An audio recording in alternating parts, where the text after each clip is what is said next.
Hi folks, I'm going to jump right back in because I got cut off there.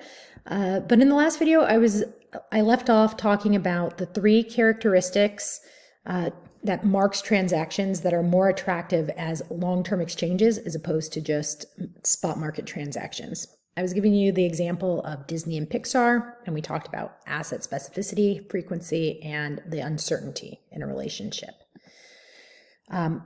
So now the question is, when do you actually need to own a business and not just remain in some other form of long-term exchange, such as a contract? So in addition to those three characteristics we just talked about, which are likely to result in a positive synergy, asset specificity, frequency, and uncertainty from long-term exchange, for ownership, we have a slightly more stringent set of conditions. So we also want to look at the trustworthiness of a partner and the rule of law. So in terms of trustworthiness, I don't mean you're working with someone who's dishonest, but that you simply don't have well-aligned incentives. So in the case of Disney and Pixar, while they were quite happily working together under a long-term contract, when that contract came up for negotiation, Pixar had become wildly successful, and Disney was undergoing some changes, organizational changes at the time. So the incentives of the two parties had kind of shifted. The power balance between the two parties had shifted, and therefore it was very difficult for them to renegotiate another contract. And ultimately, Disney acquired Pixar, and that made the most sense because operating under one roof, they were ensured to have aligned incentives. The other characteristic is rule of law. So in the US, we take it for granted that if we sign a contract, we have the ability to enforce that contract. That is not the case, especially in some emerging markets. So it is very common to see in some emerging market countries, these large conglomerate organizations where multiple seemingly unrelated businesses happen under the roof of one organization. And part of that is because there is just simply not a court system that you can rely on to reasonably enforce a contract efficiently in those markets. So it is easier to simply own another business than to try and have a contractual relationship with them.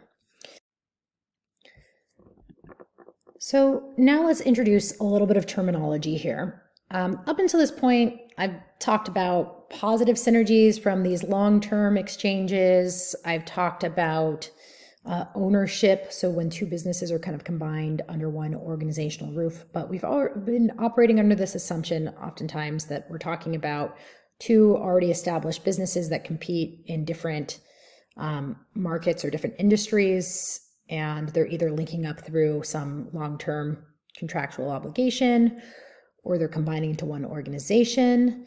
There are, of course, other ways to enter a new market. So let's talk, and there are also other ways or things to talk about when two businesses combine and they're not necessarily entering a new market. So let me introduce some terminology. So say you're Coca-Cola, which happens to also be the subject of this week's case study. If you were to purchase a supplier of yours, that would be considered vertical integration.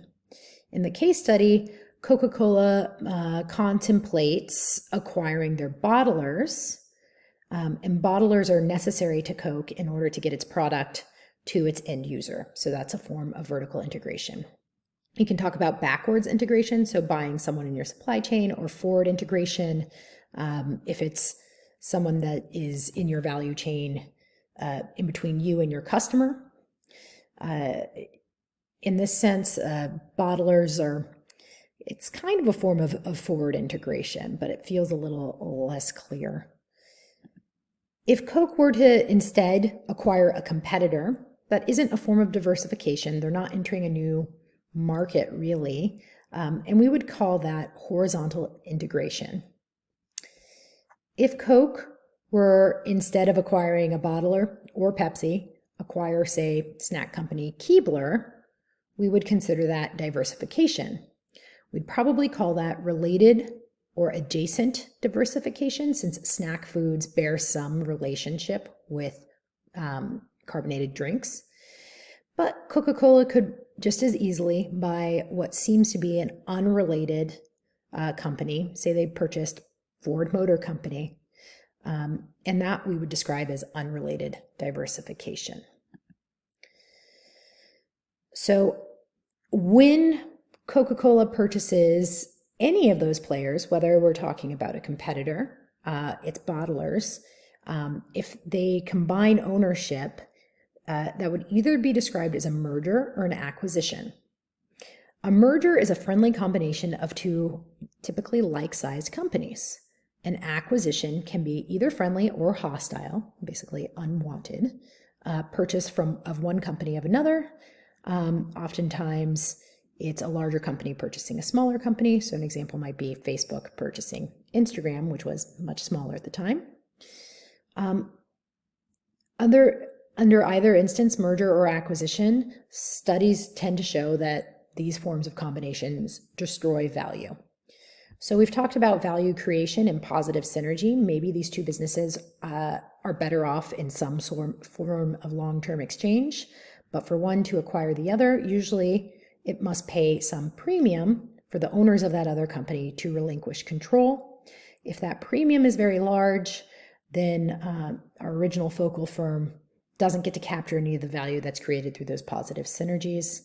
So for a number of reasons, oftentimes these transactions don't work out from an economic perspective. Strategic alliances is another way or another descriptor for what Casadesus has been calling these long-term exchanges. So these are these voluntary arrangements that are short of an acquisition.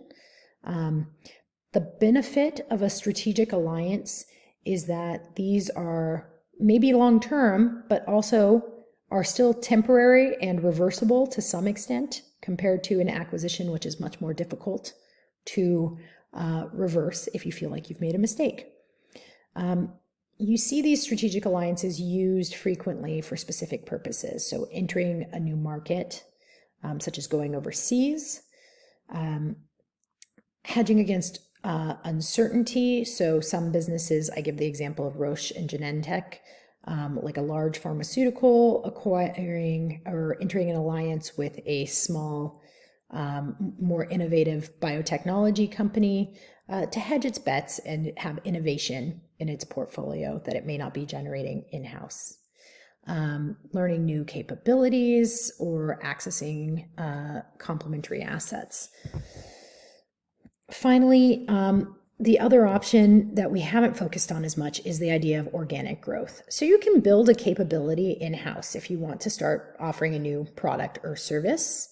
So you don't have some of the same issues that you have when you acquire an existing business in terms of sometimes there's culture clash, there's redundancies and issues integrating systems. Because you're not acquiring a new business, there aren't these issues around overpaying or paying a premium, but it can be really slow to build the capabilities for entering a new market, especially when you're starting from scratch. So that is the downside to organic growth. We will continue this discussion in next week's video. Thanks.